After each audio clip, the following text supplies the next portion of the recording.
Hello everybody, welcome back. I am back in the shop. We got some snow this last week. It's starting to melt now, but we didn't get as bad. Some parts of Michigan got 30 inches. I figure we got somewhere around 6, maybe just a little bit more. It blew around a lot. A couple times the sun come out and melted some of it, and we're not digging out like other places. Just got enough to keep me from doing any field work, at least for a little bit here. So I am going to change the oil on a 2050. You may have seen in some of my other videos, I generate 3-phase electric with a tractor and generator to run my grain dryer and setup. We do not have 3-phase nearby, and it's ridiculously expensive to bring it this far. So for no more than I need it, we run a generator, burn a little fuel, and this is the tractor that gets the job done.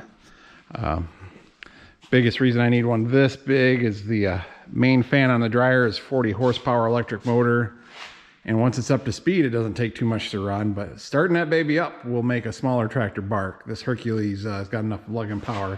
She just kind of rump and keeps going, just makes a little bark, but doesn't really pull it down, so my voltage and hertz and everything stay good.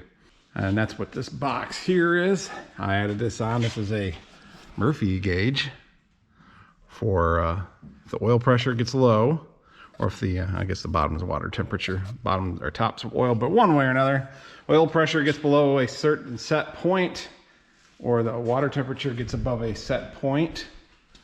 Over here on the other side, right before it goes in the injection pump, is a solenoid that power keeps open, and if either of those gauge hits the trigger point, that cuts the juice to this solenoid, shuts off the fuel, the tractor starves and shuts off. I would have liked to have it a little closer to the injection pump, but there just really wasn't room to get this valve down in there without pulling the injection pump. I wasn't going to do that, so that was the next best spot. It works pretty good. At an idle, it'll shut down in a few seconds. When it's wide open, that thing clicks, and because I've tested it, of course, and it's moving enough fuel, it shuts her down right now. So let's get at it. I'll give you a little history on this tractor while I'm working on it. I also see my battery is quite low. But this is the Hercules 478. This would be the D4800. There are slight differences between this and a 2135, 2155 engine. A non-turbocharged in the 2050. 2050 came out in 1968, as well as the 2150. I do believe the 2150 came out first. It has a double sump oil pan. There's a hump. A lot of you guys might recognize this if you were in the service. This engine was used as a multi-fuel engine in the Deuce and a Half trucks the Army used. And there's a hump in the oil pan, so there are 2 sumps, there are 2 drain points.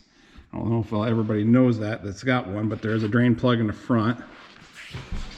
And this is just they use these on appliances when they're shipping them on the corners of the boxes to reinforce them. So I save them and cut them, and they make great little channels for stuff like this to guide your oil. And then when you're done with it, they're pretty tough. I can use them a few times, but I can also chuck them. And then there's another one back here. There's also a drain for the oil filters. I use this one right here. That'll drain the both the filters and the oil cooler of oil. These originally came with a sock type filter with a canister. And one of the, I don't know if you call that a recall, it was probably more of an improvement package. The sock types worked, they're just more messy. There's a disc adapter you could get down here and spin that on, and that would seal, and then that would adapt it to a spin-on filter, which is now the same filter that the 2135, 2155 uses, the 30, 306, 8145. There was also an update to fuel filters. The original used the canister like Super 88 did, and then a rope type fuel filter as the primary. And the biggest thing they found, this moves a lot of fuel through. I mean, if it's working hard, this engine can burn a lot, but it pumps a lot through and a lot returns to the tank. And they found those older filters just did not have enough capacity, and they could rupture, and then you wouldn't know it because the tractor kept running, but dirty fuel was then going to your injection pump and ruining that. So they had a kit for this and changed it over to spin-on filters. If you're wondering on the part numbers on them, there's the secondary filter and there's the primary filter. And then there was a whole kit with a bracket, and it seems like it was up to the dealer to install these, so it seems like you see a slight variation on them every time I come across one. This one actually still, when I bought it, had the old style filters on it. And fortunately, I'd been to an old Oliver dealer closeout auction, and one of the things I got was the kit to add this on. So I got it updated and found the right spin-on filters. And then they also had this right here. This is a bypass. So if the filters get plugged enough, because it goes to the first filter, comes down here, there's a lift pump on the back of the injection pump. That sends it to the next filter, which nope. Oh, it sends it to the back here. But anyways, it sends it to the next filter, and which is the secondary filter, which then goes into the injection pump. If this secondary filter gets plugged enough, this right here will open up and send fuel back to the tank. You will start noticing a decrease in power, but that means hopefully you realize that you need to change your fuel filter. Before, they didn't have that bypass, and the filters could internally rupture. You wouldn't see it. Injection pump ruined. So I installed that too. That just tees in with the return line from the injection pump, goes back to the top of the main tank here and returns the fuel. Other little differences between 2050 and 2150, besides 2050 not having a turbocharger, 2050 had a slightly smaller clutch in it. The 2050, if it was front wheel assist, and the 2150, but 2050s were straight axle or bar axle only, adjustable axle on front wheel assist. The 2150, you could still get the planetary rear. All two-wheel drive 2050s and 2150s had the outboard planetary out here, and that was just because of the higher horsepower they were pushing through this rear end that put more reduction out here, let them spin stuff faster in there, get more horsepower through it. One of the other things I'm doing is putting LED lights in. I found these on Amazon, and I like them because a lot of the other LEDs that go in this original, I don't know, they have you can see all the 4 or 5, 6 LED units, and this one has a bunch of little ones, but I tell you what, this one's LED and this one's still an incandescent. Let me, oops, get my switch in the right spot.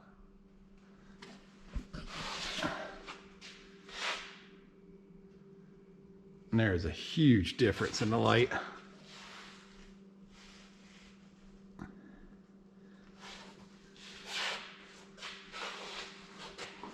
And it'll draw less power.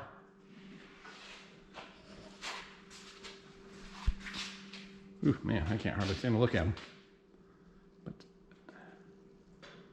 I've got these on the 1955 and the 2155. They pop right in. Let's turn that off before I go blind. All you have to do is, I got this hook thing, a screwdriver will do it too. Put these ones on the rubber mounts. Just pull them out. Take the 2 screws off. And this particular type, usually LEDs are polarity sensitive. But I've tried hooking them up both ways, and these seem to work either way. But super easy to change. They were all wrapped together. I bought a package of 6, made them cheaper. These are actually a landscaping light, par 36, which is the size that these tractors use. They are good for 12 to 36 volts. And they come in a few different brightnesses, so that's one big thing you got to watch out for. They also come out in different colors. I got the 6000K. Okay, for Kelvin, those are the brightest ones. I think they've got 3500, which would be a little more yellow colored, if that's what you want. But I want light, and I want lots of it if I'm going to be working out in the dark. And I think white light really brightly lights everything up. So, yeah. Pretty simple. Screws on the back just like the originals. Pop it back into the rubber and she's good to go.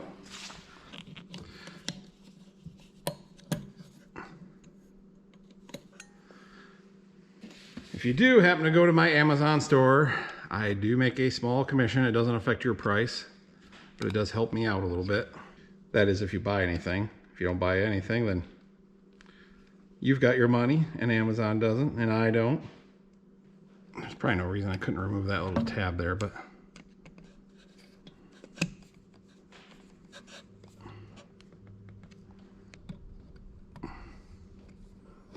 get in there. Test it out before I put it back in. Oh yeah. If you look, right here is a notch, and in the rubber there's a notch. There's two of them. There's only one on the light, but you want to line that. Well, this ain't a notch, it's more of a peg that goes in the notch. Tab A, slot B type thing. It's gonna go in a lot better. Up from there, just a matter of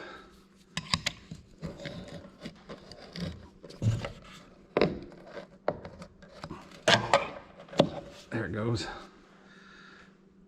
Yep, it's crooked, but that's because the housing is tightened down crooked. Wow. That is definitely bright.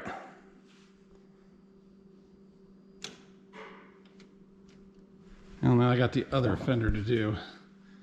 As you can see, it's only got one light working. The other one, if I tap on it, it'll work. This side, woo. Well, I figured as long as I was working on lights. I did have LED lights in there in the gauges before, but they're white ones. They did light them up good and make them look good. But you can get colored ones now. This is a green one, even though it looks white because it's off. This is what I had in there before. If you look up B as in Bob, A as in Albert, S as in Sam, and then the number 9, BAS9. I've got these in my, well, not this particular one, in my Amazon store. But that's the base. But there can be different tops for these LED ones, and I found that these style are pretty tight fit into the gauges. They fit into the socket just fine, but the upper part here, all those LED chips. And then I found these, oh, year and a half ago on Amazon. And the top here is nice and small, fits in the back side of the gauge without any problems. Socket fits just fine. So let's, yeah, the other lights are so bright. I'll unplug the fender lights from the, I should have turned off the, I guess you can still see them. Gives them a nice green glow. Just something to kind of snazzy it up. I think it's neat. Not too tough to do. Just like changing a light bulb. And not too expensive either. They come out to like around $1.30 a piece right now. But they also make these in white and blue, red. They call it pink. It's kind of a purplish pink, just like Ophelia. And I think yellow. Orange seems to be a hard color for them to do an LED. But anyhow, so if you want to customize a different make of tractor or something. As far as this being the 2050, most of the older tractors that had red lights up here were idiot lights. Something like oil pressure and charge.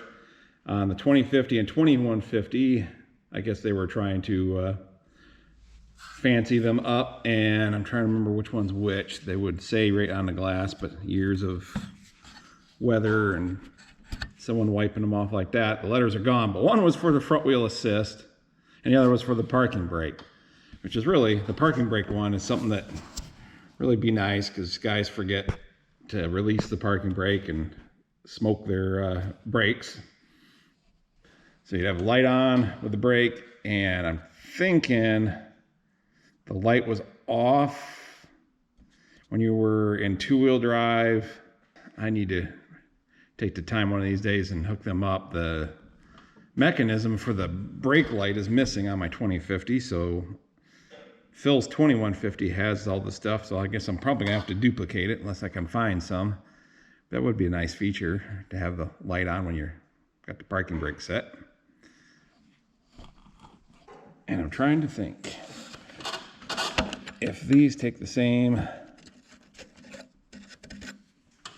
I think you can use one of these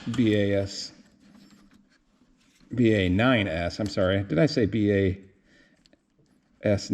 It's B as in boy, A as in Albert, S as in Sam, BA9S. I'm just tons of help today, aren't I? Yes, they will fit in there. For these idiot lights. So another source for them. The LED lights last longer, shine brighter. Of course, a green light behind a red lens would probably look interesting. And these aren't hard to change. You got the body of it goes through. There's the spring. It's on the back side. And then just push the base on there and give it a twist. If I can do it without my hand in the way.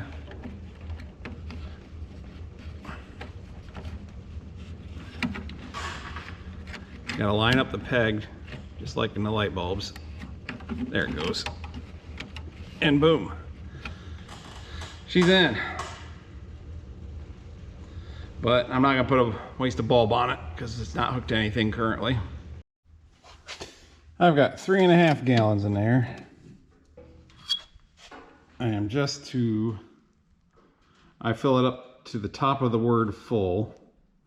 I guess F is on the lower end of this. I think the 2155 it's the other way. But essentially I go about 1 mark past the full mark. You can see they got quart marks there. And the reason being is you got that double hump, like I was saying, and that tube that goes over the hump now has air in it from everything being drained out, and it can be kind of hard for it to pull it over. And we also have to fill the oil cooler. And I did pre-fill the filter somewhat, but it's hard to get them totally full without making a mess. So a couple of quarts worth in here. So essentially once that's full, that's gonna get her right down back to right about at the full line. It has that level a little bit higher where it makes it easier for the oil pump to suck the oil up that very first crank over, and just goes better. I am not gonna start it this very second. Fill this shop up with smoke. I'll do it right before I go in for the night.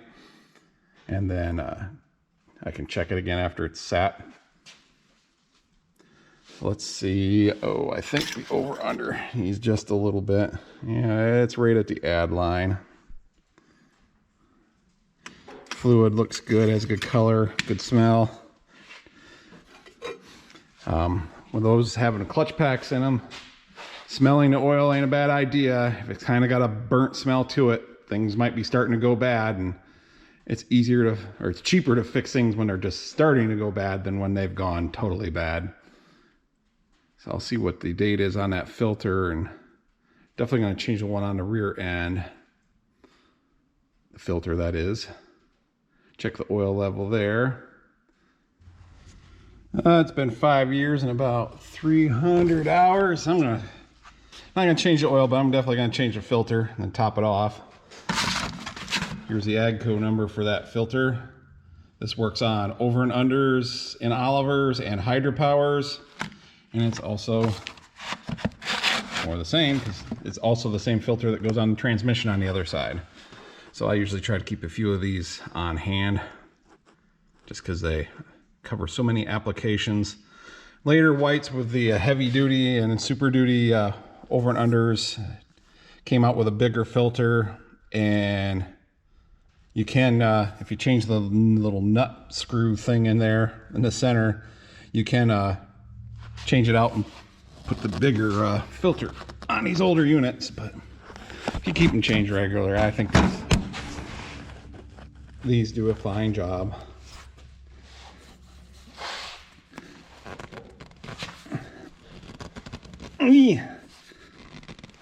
There we go.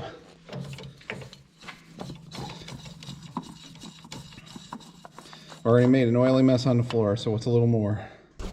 This thing right here in the center, you can screw this out and you get one. It's got a larger thread on it, but at least I have been told, the gasket area is the same. So it gives you more filter volume, and I think it's a slightly finer filtering level than these.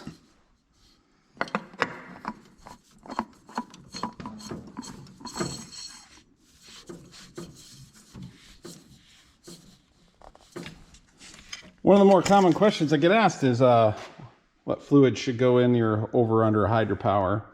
Originally, they used automatic Type A transmission fluid, and that still works. A Dexron 3 or its equivalent in automatic transmission fluid if your fluid's red.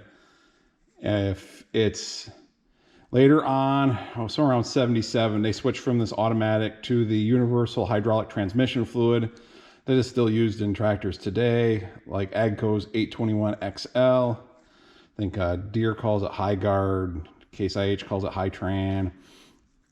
But that can be used in these, especially the over and unders. And I know if people have put them into hydropowers with good luck, that oil. Generally, if it's red and not draining the system or something like that, you're going to want to not cross-contaminate oil types. So you'll want to get some automatic transmission, like say a Dexron 3 or equivalent. And if you're maybe tearing it down or draining it really good, because there's still going to be a bit of oil in the cooler lines that go up in front of the engine, guy can switch to universal safely, or you could try to get as much out. Maybe do it. They only hold about 5 quarts, somewhere in there. Run it for a while and then drain it again. And I don't think cross contamination is too big of an issue between those type of oils, but I would not guarantee it. So do so at your own risk. So I've got ATF. We'll put a quart or so in there. It was down to the add line, and then I just took the filter off, so that's probably going to put it down just a little lower.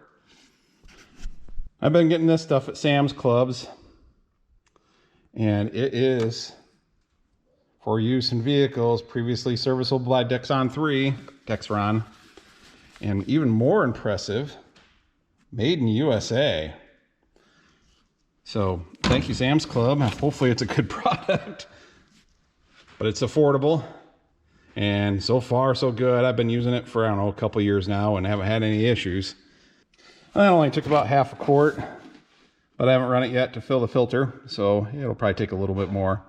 One other thing on these over and under units, I think it's in the hydropowers, is not to overfill them. Basically, keep it at between the full line and the add line. Some stuff you can put a little over full, it'll be all right. And I mean, if you're just a smidge over the add line in this, if you're a smidge over the full line, it's not gonna wreck anything. The biggest thing is they start getting too over full and they start creating a lot more heat just from all that oil stirring around, and it'll start kind of getting shot out the breather that's built into the dipstick. Depending on which age it is, some of them just had a separate breather and a different dipstick, and But so yeah, they can make them run hot. Just keep it above the add line and full line at the most, and keep an eye on them, because you know, only 5 quarts. If you have much of a leak, it doesn't take long, and they are a totally self-contained unit, so it's not going to get oil from the rear end. So once those 5 quarts are gone, bad things start happening. I don't even think you'd have to lose all 5. Yeah, there could be a quart in there and it's going to start sucking air. Probably the most ignored or neglected filter on an Oliver, right here above the left brake, the transmission filter. It's out of sight, it's out of mind. It might be easier to grab from the back side, but important to keep that baby changed, because you don't want to starve that input shaft of oil. So I'm just going to go ahead. I can't quite read what's on there. Let me poke my head in there. Maybe I've changed it more recently than the others. Nope, it's on the same clock as all the others. So I'm going to spin that one off, put a fresh one on. I already wiped it off to get all the dirt and stuff off, so dirt ain't getting in when I spin it off.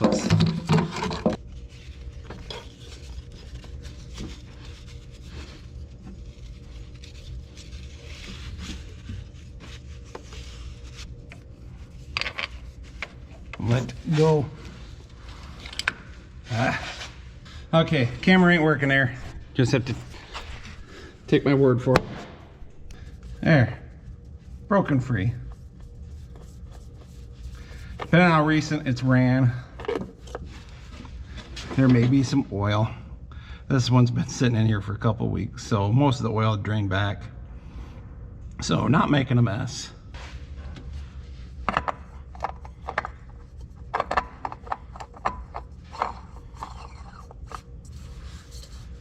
Did I oil that gasket? Makes them come off a lot easier. I don't think I did. I did. I think grease works better yet. Get on there. You were just there.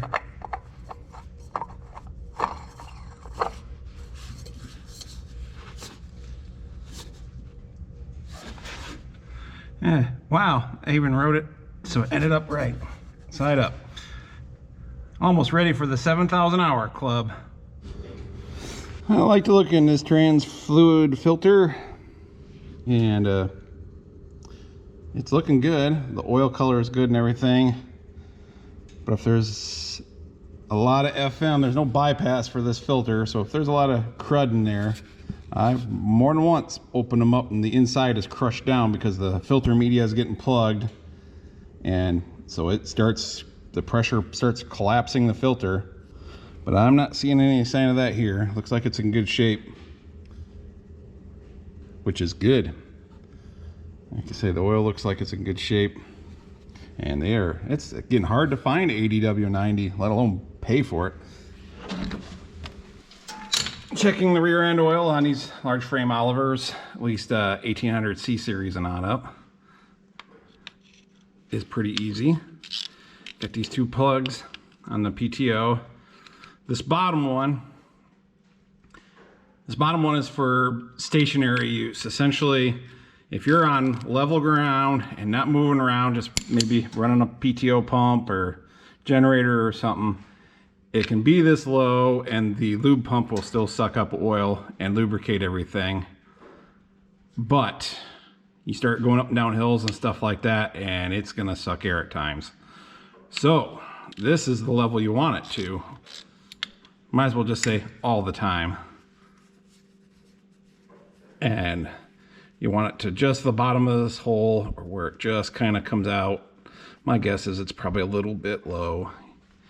Yep. There's a couple of transmission leaks that's up on the front of the housing that I have not fixed yet. Slowly let it out.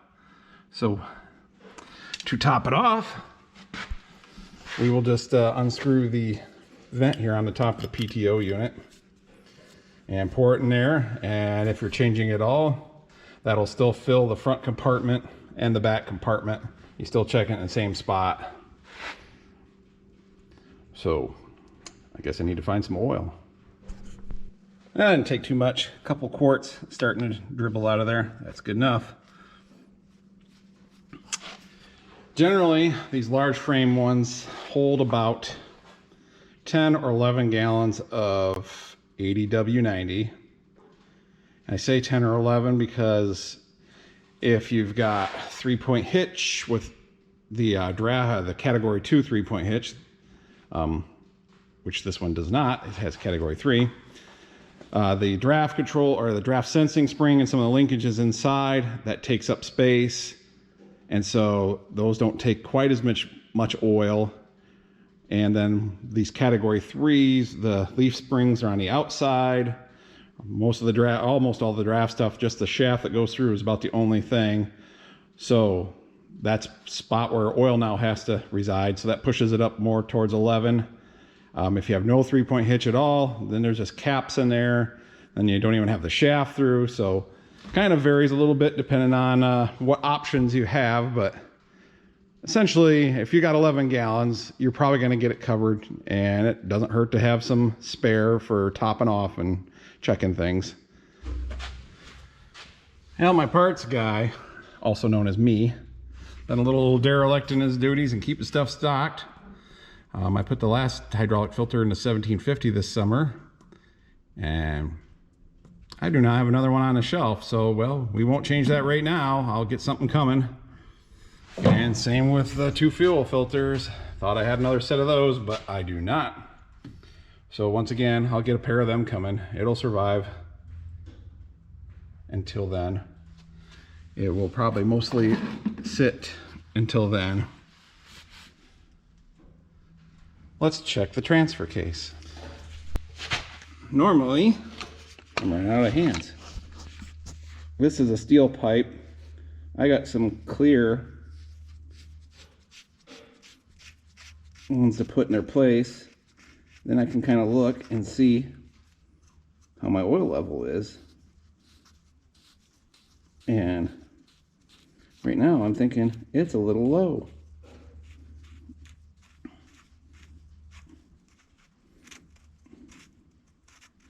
Originally, they just had you fill up to the bottom of this hole, which, oh, it is. It's not too low.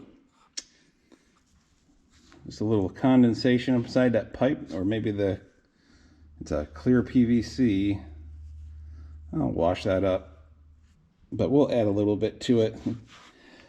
Because of these things having so little, holding only about a quart, if they leak, it doesn't take long for them to go dry. Originally, there was a check plug on the other side. Then they went with this and filling it up to essentially here. Then eventually they added on a pipe nipple with a cap, and they wanted you to fill it up more in here to get more oil in it, just to keep it from running out. Well, I wiped it out. It's not condensation, it's discoloration. I mean, I've had that sight glass in there for quite a few years. I've got more of them, but I can still see through it. But I'm guessing the oil or its additives are slowly clouding the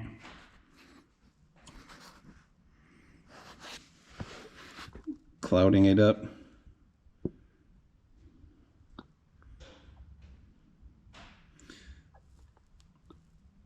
$80W90 gear lube in these.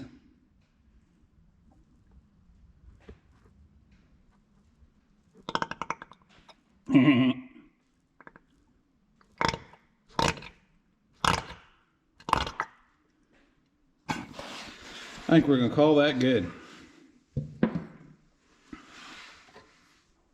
Yeah, I can still see the oil line. It goes across right there. Now you'll see as I put the cap back on, it traps air in there and forces the oil back down.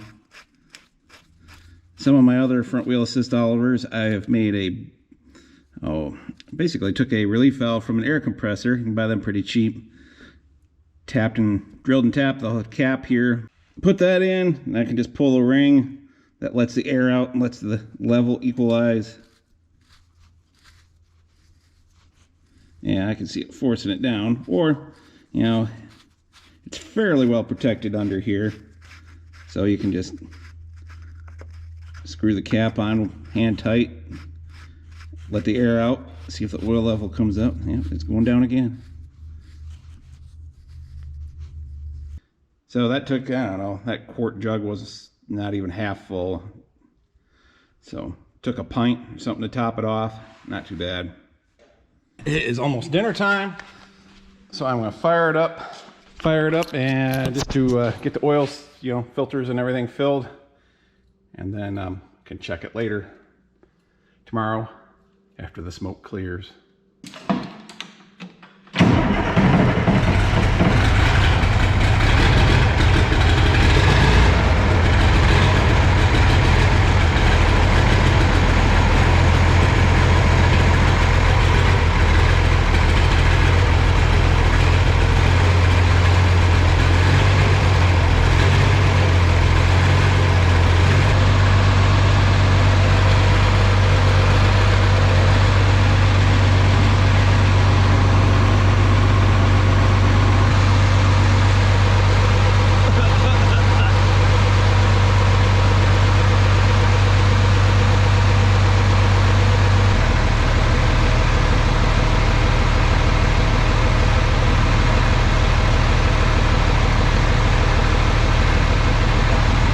To be good. Look at them lights.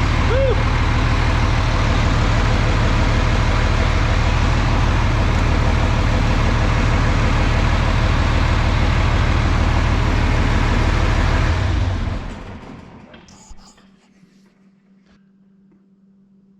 Thanks for watching. We'll see you in the next one.